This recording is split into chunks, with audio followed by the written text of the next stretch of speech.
3 questions sur l'alimentation. Pour vous, c'est quoi manger ? Alors si je devais répondre sans réfléchir, je dirais que il faut manger pour vivre parce que manger c'est exactement la même chose que respirer. On a besoin de manger pour survivre tout simplement. Mais en réalité, pour moi, manger c'est aussi et surtout le plaisir que je prends à partager des bons plats qui ont été faits avec des bons produits, qui ont été cuisinés en prenant le temps qu'il faut avec ma famille, mes collègues et mes amis. Autrement dit, c'est pour moi un acte social avant d'être un acte physiologique. Voilà ce que je dirais donc pour compléter la première réponse. Et je sais en tant que chercheur que ma réponse n'est pas une réponse personnelle, mais en réalité une réponse sur le deuxième volet, une réponse culturelle, puisque ce que je viens de vous dire, c'est très exactement ce que la très grande majorité des Français disent quand on leur pose la même question au fil des différentes études que nous faisons depuis des années. Ça ne change pas. Les Français mettent toujours la dimension sociale avant la dimension biologique et physiologique quand on leur parle d'alimentation. Un nouveau système alimentaire est-il possible ?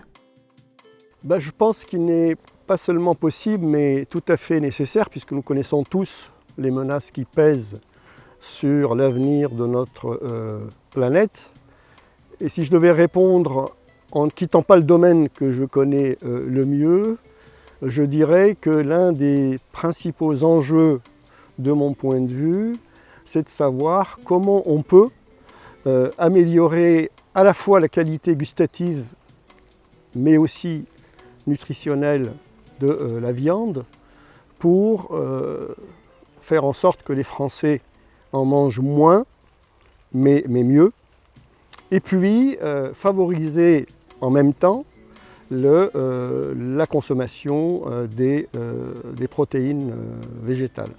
Alors le pari n'est pas simple parce que toutes les études que nous avons menées montrent que les Français, dans leur très grande majorité, sont toujours persuadés qu'on ne peut pas trouver le même plaisir et même manger à sa faim en ne consommant que des végétaux.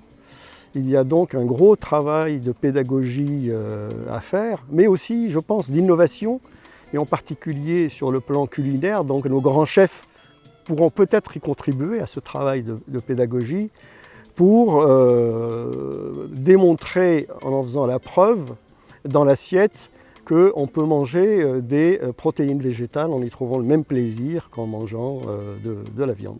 Avez-vous une ou des actions concrètes pour aller vers ce nouveau système ? Alors quand je pense action concrète, moi je pense tout de suite aux enfants, parce que je pense que c'est de la nouvelle génération que viendront les solutions pour l'avenir.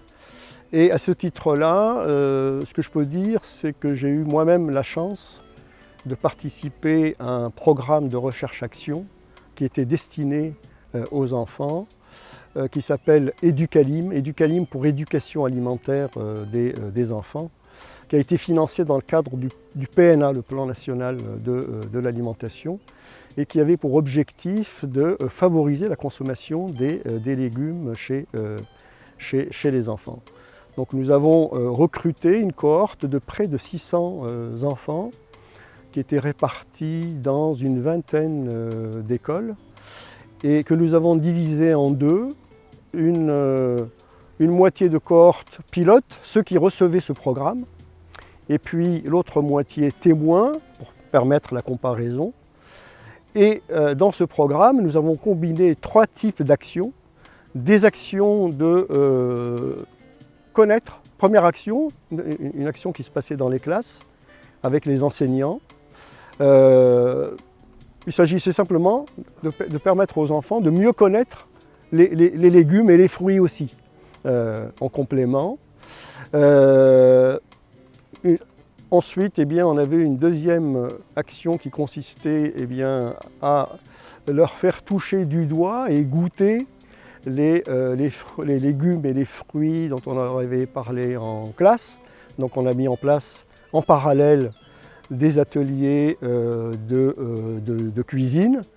Et puis, troisième type d'action, tout ça a été mené en parallèle, eh bien, des ateliers de jardinage. Autrement dit, les légumes et les fruits dont on a parlé en classe, que l'on a appris à toucher, à sentir, à goûter, à cuisiner pendant les ateliers cuisine, eh bien, on les a plantés, les enfants les ont plantés, ils les ont vus pousser, ils les ont cueillis et ils les ont même cuisinés ensuite.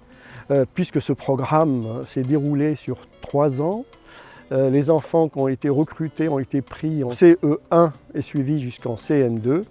Et l'évaluation qu'on a pu faire au bout de ces 3 ans a démontré que ces enfants mangeaient 5 fois plus de légumes, le test a été fait en cantine scolaire, que ceux qui nous ont servi de témoins pour l'expérimentation. Donc il est possible, je pense, eh bien, d'amorcer la transformation dont je parlais, à propos de la consommation des légumes dès l'école, en intégrant le légume comme objet dans les programmes scolaires et dans la pédagogie des écoles.